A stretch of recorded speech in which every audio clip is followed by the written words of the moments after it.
तो गाइस अगर आप ये वीडियो पूरा देख लेते हो तो आपको फिर कहीं जाने की ज़रूरत नहीं है, क्योंकि आपको सारी इन्फॉर्मेशन रिगार्डिंग एमबीबीएस अब्रॉड यहीं मिल जाएगी। तो आज हम इस वीडियो में ये सारे टॉपिक्स के बारे में बात करने वाले हैं। जैसे कि सबसे पहला pros and cons of MBBS in Russia, कितना टाइम लग जाता है एमबीबीएस फ्रॉम रशिया से लेके पीजी तक का सफ़र, प्रोसेस क्या है एडमिशन का रशिया में, कैरियर ऑप्शंस क्या हैं अगर आप एमबीबीएस नहीं कर पाते हैं तो, कितना कॉस्ट पड़ेगा एमबीबीएस इन रशिया या फिर कोई भी बाकी देश में, कौन सी यूनिवर्सिटी में जाना चाहिए, एनएमसी की गाइडलाइंस क्या है, लाइसेंस एग्ज़ाम के बारे में और भी बहुत सारे टॉपिक्स के ऊपर। तो गाइज़ ये वीडियो थोड़ी लंबी होने वाली है, तो आप इसको पूरा देखेगा। तो चलिए वीडियो स्टार्ट करते हैं। तो देखो यार, आपका एमबीबीएस अब्रॉड का सफ़र शुरू होता है आपके नीट यूजी के रिजल्ट से। तो जैसे ही आपका नीट यूजी का स्कोर आता है तो आप उसमें कंपेयर कर सकते हो कि हाँ भाई आपका स्कोर जो आया है उसके अकॉर्डिंग आपको क्या करना है, ठीक है। अगर देखो आपका 600 से 700 के बीच आ रहा है तो फिर तो आपको सोचना ही नहीं है, आपको गवर्नमेंट मिल ही जाएगा इंडिया में, कोई टेंशन नहीं, ठीक है। अब अगर 300 से 600 के बीच आ रहा है तो आपके पास एक ऑप्शन होता है कि आप सेमी गवर्नमेंट कॉलेज में जा सकते हो, ठीक है। लेकिन वहाँ पर भी एक दिक्कत ये है कि सेमी गवर्नमेंट कॉलेजेस में जो फीस वगैरह लगती है वही टोटल आपका हो जाता है 60 से 70 लाख तक, ठीक है। तो एक सबसे बड़ी प्रॉब्लम वहाँ ये आ जाती है। दूसरी चीज़, अगर मान लो आप उस कैटेगरी में बिलोंग करते हो जो कि क्वालिफाइंग मार्क्स जो भी है नीट का वहाँ से लेके 300 या कुछ भी ऐसा स्कोर ला रहे हो, ठीक है, तो आपके लिए भी ये प्रॉब्लम है कि आप इंडिया में तो कर ही नहीं सकते ना सेमी गवर्नमेंट में, और गवर्नमेंट का तो ऑप्शन ही नहीं है, ठीक है। तो फिर आप सबके पास एक ही ऑप्शन बचता है, वो है अब्रॉड, ठीक है। तो अब इसमें आप क्या करते हो, पहले आसपास की कंट्रीज देखोगे, जैसे मान लो नेपाल हो गया, बांग्लादेश हो गया, ठीक है। अभी ये दो कंट्रीज़ में सबसे बड़ी प्रॉब्लम ये है कि एक तो नेपाल बहुत एक्सपेंसिव पड़ जाएगा आपको, ठीक है। उसी का बजट अगर आप ले लो तो 60 से 80 लाख नेपाल में ही आपको पढ़ने में लग जाएगा, ठीक है। तो एक सबसे बड़ा ड्रॉबैक है ये, तो वो हट जाता है, ठीक। अब आते हैं बांग्लादेश पे। तो बांग्लादेश में आप सबको पता है अभी वहाँ सिचुएशन कैसी थी, ठीक है। अगर आप मुस्लिम वगैरह हो तो आपके लिए ठीक है वहाँ जाना, लेकिन अगर आप हिंदू हो तो आपके लिए सेफ़ नहीं है Bangladesh, we all know that. अब दूसरा ऑप्शन आता है आपके पास यूरोपियन कंट्रीज, ठीक है। यूरोपियन कंट्रीज में आप जैसे जर्मनी हो गया, पोलैंड हो गया, ये सारी कंट्रीज हो गई। तो यहाँ पे अभी सबसे अच्छा ऑप्शन रहता है कि आप जर्मनी जाओ, क्योंकि बाकी जो कंट्रीज है ना वहाँ पे आपको थोड़ी प्रॉब्लम्स होती हैं, आप डायरेक्टली इतना अच्छे से नहीं कर पाओगे वहाँ पे। तो Germany is the easiest option जहाँ पे आप जाके एमबीबीएस कर सकते हो, ठीक है। लेकिन वहाँ पे सबसे बड़ी प्रॉब्लम ये है कि जैसे हम यहाँ इंडिया में क्या होता है कि आप 12th तक पढ़ते हो and then you give NEET UG and then your MBBS starts. But Germany में क्या होता है कि आपको वहाँ पे 13th क्लास जिसको स्टूडेंट कोली कहते हैं वो आपको करना पड़ेगा, ठीक है। जैसे ही आप उसको कर लोगे तो जो आपका फाइनल एग्जाम होगा स्टूडेंट कोली का वो एफएसपी कहलाता है, तो आपको वो एग्जाम देना पड़ेगा। फिर आपको जो भी स्कोर आएगा उसमें उसके अकॉर्डिंग आपको जो भी कॉलेज मिलना है वो मिलेगी, ठीक है। अब मान लो आपका स्कोर अच्छा नहीं आया एफएसपी में, तो फिर आप अपना स्कोर इम्प्रूव कर सकते हो टीएमएस एग्जाम देके, ठीक है। लेकिन वो ऑप्शनल है, तो वो आपके ऊपर है कम्प्लीटली कि आपको देना है कि नहीं देना है, ठीक है। तो ये चीज़ हो गया उसके, अगर मान लो टीएमएस में फिर अच्छा स्कोर जैसा भी आएगा उसके अकॉर्डिंग आपको कॉलेज मिलेंगे। बट यहाँ प्रॉब्लम ये है कि एनएमसी के गाइडलाइंस के अकॉर्डिंग अगर हम चलें तो यूरोपियन जितनी भी कंट्रीज़ हैं वो सारी वैलिड ही नहीं है इंडिया में, ठीक है। क्यों? सबसे बड़ा कारण इसका ये है कि जो एनएमसी की पहली गाइडलाइन है वो ये है कि आपका जो एमबीबीएस का करिकुलम होना चाहिए वो 54 मंथ्स यानी 4.5 ईयर्स का होना चाहिए, ठीक है। लेकिन जो यूरोपियन कंट्रीज़ हैं वहाँ पे जो आपका एमबीबीएस का करिकुलम है वो सिर्फ 4 साल का है। तो फर्स्ट पॉइंट ही वैलिड नहीं रहा। दूसरी चीज़ अगर हम देखें तो आपका जो भी यूनिवर्सिटी होना चाहिए वो पूरा आपका मीडियम ऑफ टीचिंग इंग्लिश होना चाहिए वहाँ पे, ठीक है। लेकिन अगर आप कोई भी यूरोपियन कंट्री में जाते हैं तो वो अपने नेटिव लैंग्वेज में पढ़ाएंगे। अगर जर्मनी जाओगे तो जर्मन पढ़ाएंगे, पोलैंड जाओगे पॉलिश पढ़ाएंगे एंड सो ऑन, ठीक है। तो ये भी चीज़ हट गई, तो इसलिए यूरोप का ऑप्शन तो हट जाता है आपके पास से। अब आप आते हो चाइना में। अब देखो चाइना में सबसे बड़ी प्रॉब्लम आप सबको पता था कि वहाँ से ही आया था ये कोविड वगैरह सारी चीज़ें, ठीक है। तो अब जो स्टूडेंट्स वहाँ पढ़ रहे थे वो जब वापस आए तो जब उनको वापस जाना था चाइना में, ठीक है, तो उनको वीज़ा वगैरह की प्रॉब्लम कर रहे थे चाइना वाले। फिर एनएमसी वाले भी बहुत दिक्कत कर रहे थे, जो चाइना के स्टूडेंट्स थे उनको बहुत प्रॉब्लम हो रही थी एनएमसी के साइड से भी, ठीक है। तो ये सारी प्रॉब्लम्स हैं वहाँ पे। एंड ऑल्सो यू नो कि इंडिया और चाइना के रिलेशन इतने भी अच्छे तो हैं नहीं, तो बेटर है कि आप ऐसी कंट्री अवॉइड ही करो, ठीक है। तो चाइना चला गया अब आपके ऑप्शन में से। अब बचा आपके पास कजाकिस्तान, किर्गिस्तान एंड जॉर्जिया, ठीक है। अब देखो, कज़ाकिस्तान में सबसे बड़ी प्रॉब्लम तो ये है कि अभी अभी एक न्यूज़ आई थी जिसमें जो कज़ाकिस्तान के सिटीजन्स थे उन्होंने इंडियन स्टूडेंट्स को बहुत मारा था, ठीक है, उनके हॉस्टल में घुस के मारा था, ठीक है। उनको कन्फ्यूजन हो गया था कि वही पाकिस्तानी है, तो ये सब बहुत बड़ी स्टोरी है वो, तो ये सब चीज़ें हुई थी, ठीक है। तो आप उससे भी अंदाज़ा लगा सकते हो कि वहाँ पे सिचुएशन कैसी है इंडियंस के लिए, ठीक है। तो बेटर है आप ऐसी कंट्रीज अवॉइड करो। दूसरी चीज़, कजाकिस्तान में एक और सबसे बड़ी प्रॉब्लम ये है कि अकॉर्डिंग टू एनएमसी गाइडलाइंस आपकी जो डिग्री होनी चाहिए वो सेम होनी चाहिए जो कि वहाँ के सिटीजन्स को मिल रही है। आपकी डिग्री और उनकी डिग्री में डिफरेंस नहीं होना चाहिए। लेकिन कजाकिस्तान में आपको जो डिग्री मिलेगी और जो कजाकिस्तान के जो सिटीजन्स हैं उनको जो डिग्री मिलती है वो दोनों में डिफरेंस है। तो इसलिए एनएमसी वहाँ पे भी दिक्कत करेगी, तो वो गाइडलाइंस भी फॉलो नहीं होती, तो कजाकिस्तान इसलिए आप अवॉइड करो। बात करें अगर हम किर्गिस्तान की, तो किर्गिस्तान में प्रॉब्लम ये है यार कि देखो, वो जो कंट्री है ना वो ऐसी है कि ठीक है, अगर आपको सिर्फ पैसे दे के डिग्री खरीदनी है तो ठीक है, लेकिन अगर आपको पढ़ाई करनी है, एक्सपोजर चाहिए, ये सब आपको नहीं मिलने वाला वहाँ पे। वो बहुत ही लो ग्रेड यूनिवर्सिटीज़ हैं वहाँ पे, तो ये सारी चीज़ें आपको कुछ नहीं मिलने वाली किर्गिस्तान में। अब अगर जॉर्जिया की बात करें तो जॉर्जिया में देखो, मैक्सिमम यूनिवर्सिटीज़ जो इंडियंस को एक्सेप्ट करती हैं वो सारी प्राइवेट हैं, ठीक है। तो अब वो वहाँ जाओगे आप, प्राइवेट यूनिवर्सिटीज़ हैं तो ऑफकोर्स उनकी फ़ीस बहुत ज़्यादा हाई होती है, ठीक है। नो मैटर, आपको वहाँ पे जो हॉस्टल्स मिलेंगे वो बहुत अच्छे होंगे, ठीक है, बट सिर्फ हॉस्टल के दम पे तो नहीं जाओगे ना, पढ़ाई लिखाई क्योंकि वहाँ बहुत घटिया है।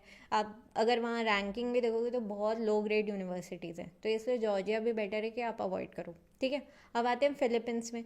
फिलीपींस में तो एनएमसी ने ही अभी दिक्कत करी थी क्योंकि उनका बीएसएमएस कोर्स होता है और उसमें कुछ इश्यूज आ रहे थे, तो एनएमसी ने उसको भी हटा दिया है, ठीक है। तो वहाँ भी जाने का आपके पास ऑप्शन नहीं बचा।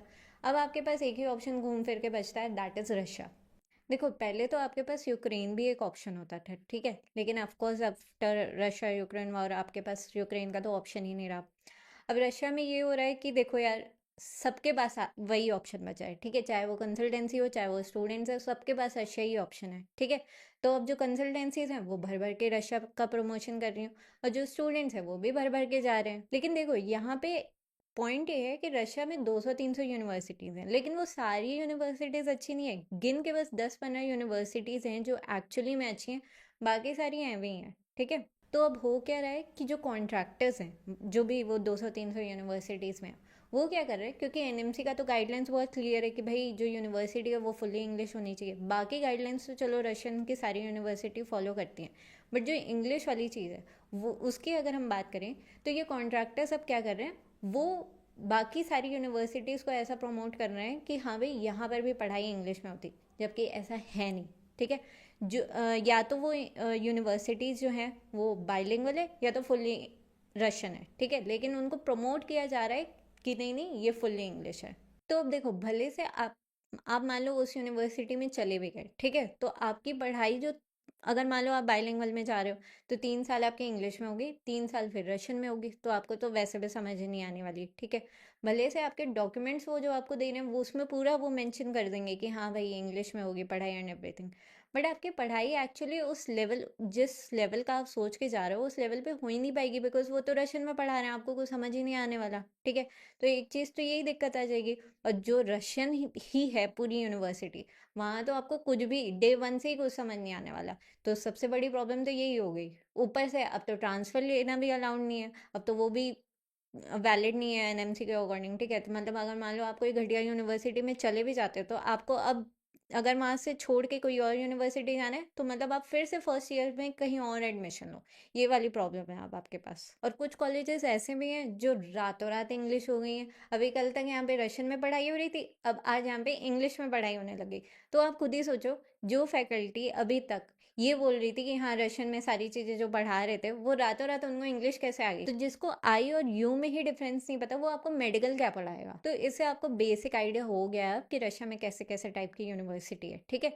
तो अब आप जानो कि प्रोसेस क्या है, एडमिशन कैसे लोगे आप किसी रशियन यूनिवर्सिटी में, ठीक है, मतलब जो रशिया की यूनिवर्सिटीज़ हैं वहाँ पे एडमिशन कैसे लोगे। तो सबसे पहला काम है आपको एनएमसी की गाइडलाइंस चेक करनी है कि जो भी यूनिवर्सिटी आप देख रहे हो वो एनएमसी की गाइडलाइंस फॉलो करती है या नहीं। तो सबसे पहले आप चेक करोगे कि वो पर्टिकुलर यूनिवर्सिटी एनएमसी के गाइडलाइंस फॉलो करती है या नहीं, ठीक है। एनएमसी के गाइडलाइंस जो भी हैं वो ऑलरेडी उस पर मैं वीडियो बना चुकी हूँ, आप आई बटन पे क्लिक करके देख सकते हो।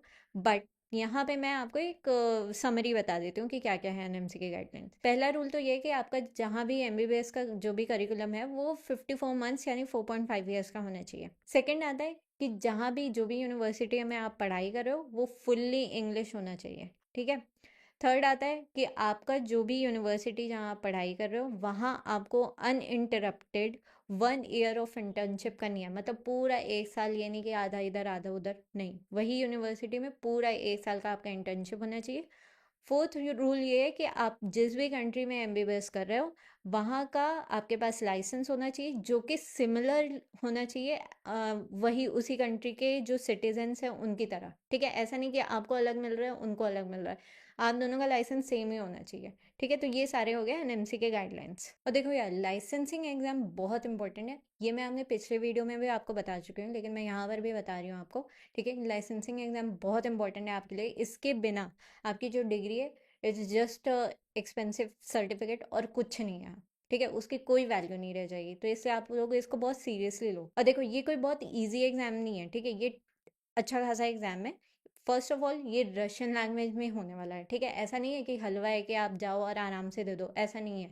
अच्छा खासा एग्जाम है, इससे लाइसेंस मिलने वाला है आपको उस पर्टिकुलर कंट्री का, तो ऑफ कोर्स इसकी डिफिकल्टी लेवल आप समझ सकते हो कि कितना अच्छा खासा एग्जाम है ये। नो मैटर आपको फर्स्ट ईयर से फोर्थ ईयर तक पढ़ाएंगे वो अच्छा खासा है रशियन, ठीक है, लेकिन इसका ये मतलब नहीं है कि आपको जो एग्जाम में पूछा जाएगा, लाइसेंसिंग एग्जाम में जैसा आपका एग्जाम होगा, तो उसमें आपको बहुत इजीली हर चीज़ समझ आ जाएगी। उसका जो लेवल है वो बहुत अलग है, ठीक है। मतलब आप समझ लो कि अगर आपको A1 B1 लेवल तक सिखाया जा रहा है तो वो जो लेवल आएगा वो C1 लेवल तक आएगा वो एग्जाम में, ठीक है। तो आप इसे अंदाज़ा लगा सकते हो कि वो एग्जाम एक्चुअली में डिफिकल्ट है, ईजी नहीं है। और देखो सबसे बड़ी प्रॉब्लम तो ये है कि मेजोरिटी जो कॉलेज है रशिया में वो लाइसेंसिंग एग्जाम का प्रिपरेशन ही नहीं करा रहे एक्सेप्ट फॉर एनएसएमयू, ठीक है। एनएसएमयू का भी मैं इसलिए बोल रही हूँ बिकॉज मैं खुद वहाँ पढ़ी हूँ, मुझे सारी चीज़ें पता है वहाँ की, मैंने खुद लाइसेंसिंग एग्जाम का पूरा प्रोसेस किया, तो मुझे बहुत अच्छे से आइडिया है, ठीक है।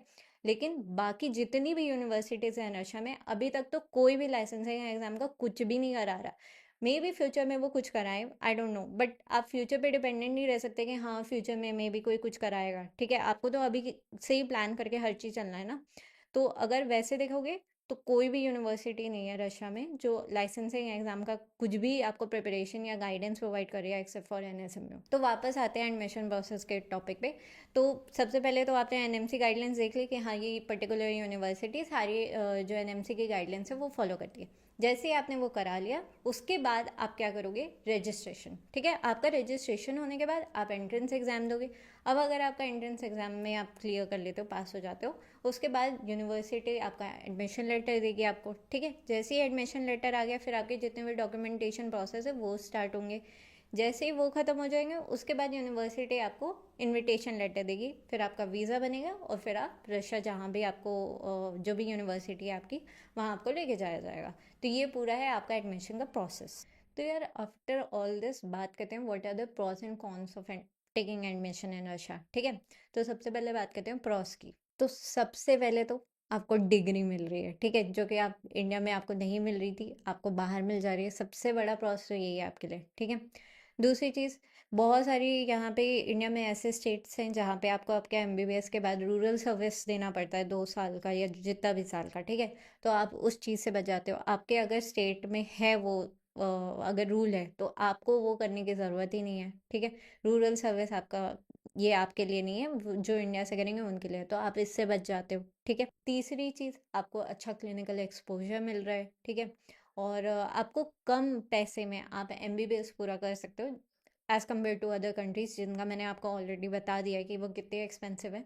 तो आप कम पैसे में अच्छे से एमबीबीएस कर सकते हो, ठीक है। और दूसरी चीज़, अगर हम एफएमजी या नेक्स्ट की बात करें तो देखो एफएमजी देते ही आपको लाइसेंस मिल जाएगा, फिर आप आराम से कहीं भी प्रैक्टिस कर सकते हो, ठीक है। तो वो सबसे अच्छी बात है आपके लिए। और अगर नेक्स्ट की बात करें तो नेक्स्ट होता है, तो चाहे आप बाहर से करो, चाहे आप इंडिया से करो, आप दोनों ही इक्वल हो, तो वो भी एक अच्छा चीज़ है हमारे लिए, राइट? अब हम बात करते हैं कॉन्स की। तो देखो, कॉन्स तो सबसे बड़ा तो वेदर है, ऑफ कोर्स बहुत हार्श वेदर होता है वहाँ पे, ठीक है? खाने पीने में आपको बहुत दिक्कत आएगी, ठीक है? क्योंकि वहाँ वेजिटेरियंस स्पेशली, क्योंकि वहाँ वेज फर्स्ट ऑफ ऑल बहुत एक्सपेंसिव होता है और जल्दी मिलता भी नहीं है, ठीक है? अगर आप नॉन वेजिटेरियन हो तो आपके लिए बेटर है, बट अगर आप वेजिटेरियन हो तो थोड़ा प्रॉब्लम जाती है, ठीक है? तो फूड वगैरह की दिक्कत तो आती है। और ऑफ कोर्स फूड में भी वहाँ का जो खाना है वो थोड़ा नहीं ही खा पाओगे आप, ठीक है? क्योंकि इंडियंस हम लोग को स्पाइस वगैरह ये सब का बहुत शौक होता है। तो वहाँ का खाना तो आपको ऐसा लगेगा कि क्या ही ये रूखा सूखा खाना खा रहे हैं, ठीक है? तो ये सब एक प्रॉब्लम आती है वहाँ पे। दूसरी चीज़, आपको सुबह सुबह कॉलेज जाना पड़ेगा, मतलब 8 बजे, 7-8 बजे करीब, ठीक है? तो दिक्कत ये होती है ना, ऐसा नहीं है कि 7-8 बजे उठना मुश्किल है। द प्रॉब्लम इज कि उस टाइम पूरा अंधेरा रहता है, स्पेशली इन विंटर्स पूरा अंधेरा रहेगा, ऐसा लगेगा आपको कि आप आधी रात को उठ के जा रहे हो कॉलेज, ठीक है? तो वो सबसे बड़ा डिसएडवांटेज है, मतलब बहुत डिप्रेसिंग लगता था उस टाइम तो, ठीक है? तो वो एक सबसे बड़ी प्रॉब्लम है। और सारे काम आपको खुद से ही करने पड़ेंगे, चाहे वो लॉन्ड्री हो, सारी चीज़ें, आपका एक छोटा से छोटा काम, आपको कुछ ग्रोसरी लाना है, लॉन्ड्री करना है, साफ सफाई करना है, सब आपको खुद करना पड़ेगा, कोई वहाँ आपकी हेल्प के लिए नहीं है, सब आप खुद करोगे। फिर नेक्स्ट चीज़ आती है कि 100% अटेंडेंस वहाँ कंपलसरी है। जैसे इंडिया में क्या है, 75% होता है, वहाँ 100% अटेंडेंस चाहिए। ऐसा नहीं कि आप नहीं जाओगे तो हो जाएगा, नहीं नहीं, 100%, वो घूम फिर आगे आपका 100% करा ही लेंगे, ठीक है? तो 100% अटेंडेंस सबसे बड़ी प्रॉब्लम है वहाँ पे। And the last is home sickness. बहुत ज़्यादा होम सिकनेस होती है, एक टाइम के बाद तो ऐसा लगने लगता है कब घर जाएंगे, ठीक है? तो वो थोड़ी एक प्रॉब्लम वो भी होती है। अब देखो, अगर आपके पास एमबीबीएस अब्रॉड का ऑप्शन नहीं बचता है, या कोई भी एमबीबीएस आप किसी भी तरह से नहीं कर पा रहे हो, तो आपके पास फिर कैरियर ऑप्शंस क्या बचते हैं, हम अब इसकी बात करते हैं, ठीक है? तो सबसे पहले तो आप बीएमएस या बीएचएमएस कर सकते हो, ठीक है?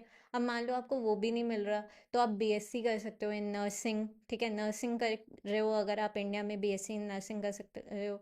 या फिर आप ऑसबिल्डिंग के लिए जा सकते हो, जो कि जर्मनी में होता है। अगर आपको इसके बारे में और इन्फॉर्मेशन चाहिए तो आप मुझे कमेंट में बताना, मैं इस पर प्रॉपर वीडियो बना दूंगी और आपको सारी चीज़ें समझा दूंगी कि कैसे क्या क्या होता है इसमें, ठीक है? आप फार्मेसी में कर सकते हो, बीएससी इन फार्मेसी, ये सब कर सकते हो, ठीक है? एक और प्रोग्राम होता है, डैट इज़ ऑडियोलॉजी, ठीक है? वो भी एक काइंड ऑफ डॉक्टर्स ही होते हैं, ठीक है? आप वो भी कर सकते हो। और बीएससी इन बायोटेक, ऐसे कुछ कुछ कोर्सेज हैं जो आप कर सकते हो, ठीक है? तो ऐसा नहीं है कि पूरी दुनिया यहीं ख़त्म हो जाएगी, कुछ कुछ चीज़ें हैं जो फिर भी आपके हाथ में है, जो आप कर सकते हो। So you have some options, ठीक है? So that's it for this video, guys. I hope you like this video, and please don't forget to hit the bell icon below to get all the notifications of my channel. So see you in my next video. Bye bye.